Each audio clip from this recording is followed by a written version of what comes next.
Marilah kita mendengarkan pembacaan Injil pada hari ini. Tuhan bersamamu dan bersama rohmu.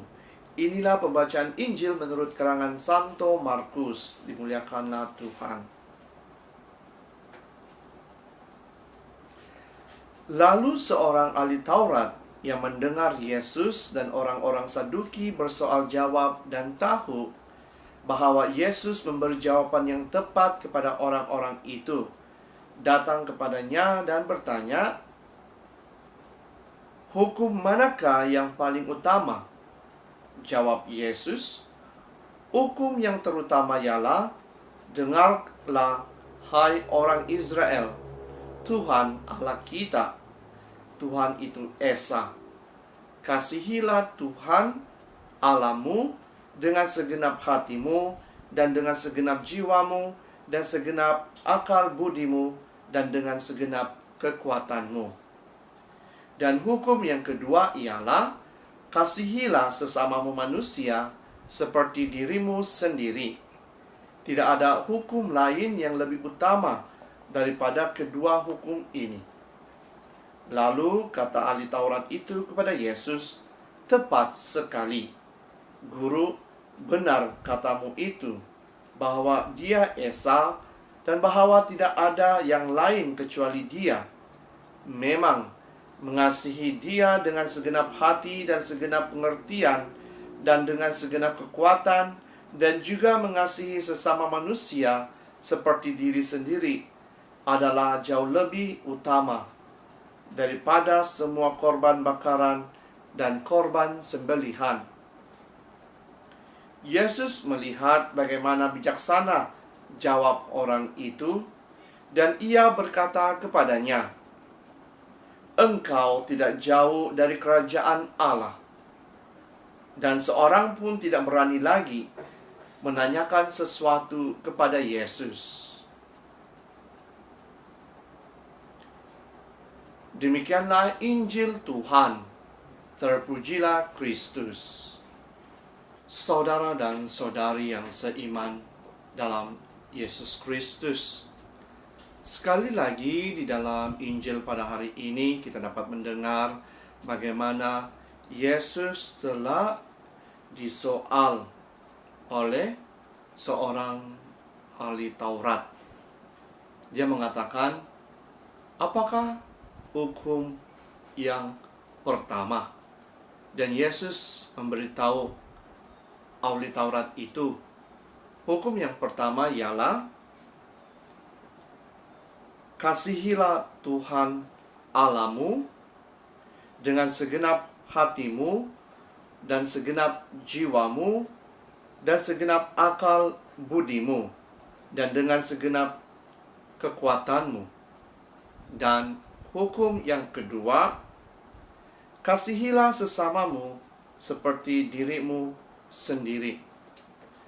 Jadi saudara dan saudari, apabila Tuhan Yesus memberikan jawaban ini kepada orang ataupun ahli Taurat itu, dia mengatakan, benar, inilah hukum yang paling penting. Paling penting daripada melakukan korban bakaran kepada Allah.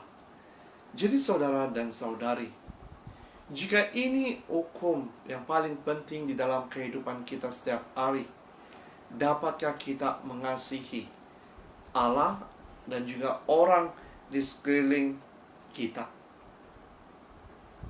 Dapatkah kita kongsikan cinta kasih yang diberikan oleh Yesus kepada kita dan kongsikan kepada orang lain? Ataupun cinta kasih itu hanya disimpan di dalam diri kita sendiri sahaja. Jadi ada beberapa perkara yang kita boleh pelajari melalui Injil pada hari ini. Yang pertama, kita harus tahu bahwa Tuhan ataupun Yesus adalah orang yang pertama mengasihi kita tanpa batas. Karena apa? Karena dia telah mengasihi kita sehingga Dia mengorbankan dirinya di kayu salib. Itulah tanda cinta kasih yang terbesar yang ditunjukkan oleh Yesus kepada kita. Jadi, sebagai balasan kita yang percaya akan Yesus adalah mencintainya kembali tanpa alasan, tanpa batasan. Persoalannya, dapatkah kita mengasihi Yesus? Yang kedua, cinta kepada Yesus dapat diwujudkan dengan mengasihi sesama kita.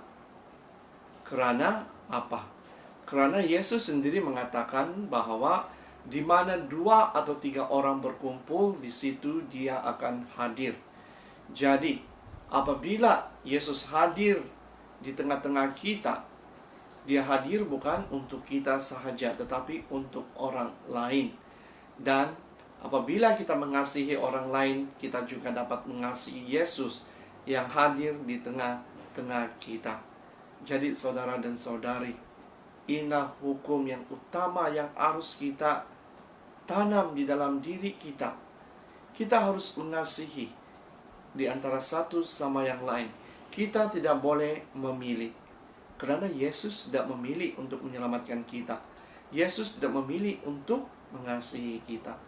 Jadi tanggung jawab kita sebagai pengikut-pengikutnya ialah mengasihi dengan tanpa batasan dan juga tanpa alasan. Yang ketiga, kita harus menerima diri dan kekurangan kita. Bukan sahaja penerimaan diri kita itu amat penting, tetapi penerimaan diri orang lain. Karena ini adalah salah satu bagaimana kita dapat mengasihi Tuhan, kita dapat mengasihi orang lain. Maksudnya di sini, kita tidak boleh menghakimi. Kita tidak boleh hanya pentingkan diri kita sendiri, tetapi kita harus dapat menerima kekurangan kita dan kekurangan orang lain, agar apabila kita dapat menerima segala kekurangan yang ada, kita juga dapat menerima Tuhan Yesus. Karena seperti yang saya perkatakan, Tuhan Yesus juga hadir di dalam diri orang di sekeliling kita. Jadi saudara dan saudari, marilah kita terus berdoa pada hari ini, agar dengan kasih Yesus yang ditunjukkan kepada kita itu, kita dapat kongsikan kepada orang lain, terutamanya pada musim pandemik ini. Jadi, marilah kita menjadi agen cinta kasih Yesus kepada semua orang, agar melalui tindakan kita, percakapan kita, kita dapat memberikan cinta kasih Yesus itu kepada mereka yang kita temui pada hari ini. Dalam nama Bapa, Putra, dan Roh Kudus.